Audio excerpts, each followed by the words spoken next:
आरोग्य संगीत म्हणजे म्युझिक थेरपीमध्ये आज आपण ब्रॉन्कायटिस याबद्दल बोलणार आहोत.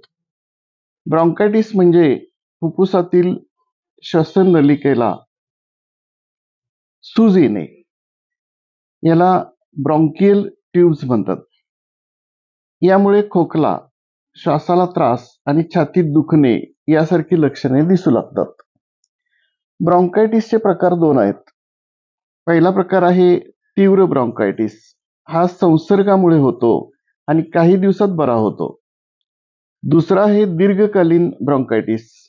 हा अनेक वर्षे टिकतो आणि धूम्रपानामुळे होतो. याची लक्षणं बघा. पहिला आहे खोकला. खोकला काही वेळा कफ सह होतो. दुसरा आहे नाक गळणे किंवा नाक चोंदणे. तिसरा श्वासाला त्रास आणि घसा दुखणे. चौथा आहे छातीत दुखणे. पाचवं छातीत घरघर होणे. सहावा आहे थकवा, दम लागणे आणि सातवा आहे ताप येणे.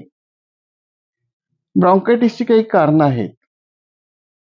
पहिलं कारण आहे बघा, तीव्र ब्रॉन्कायटिस हा विषाणूजन्य संसर्गामुळे होतो आणि दीर्घकालीन ब्रॉन्कायटिस हा धूम्रपान व हवेतील प्रदूषण यामुळे होतो. काही लोक कापड उद्योगात किंवा पशुपालन उद्योगामध्ये काम करतात, त्यांना पण हा दीर्घकालीन ब्रॉन्कायटिस होतो. आता याचे उपचार कसे आहेत बघा.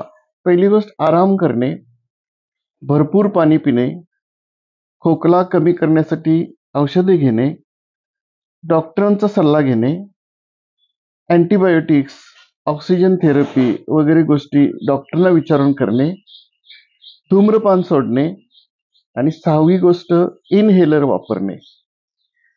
ब्रॉन्कायटिससाठी आरोग्य संगीतामध्ये केदार, मियाकी मल्हार, बकुलाभरण या रागांच्या सुरावटीने ब्रॉन्कायटिस या रोगाला आराम मिळतो असे म्हणतात.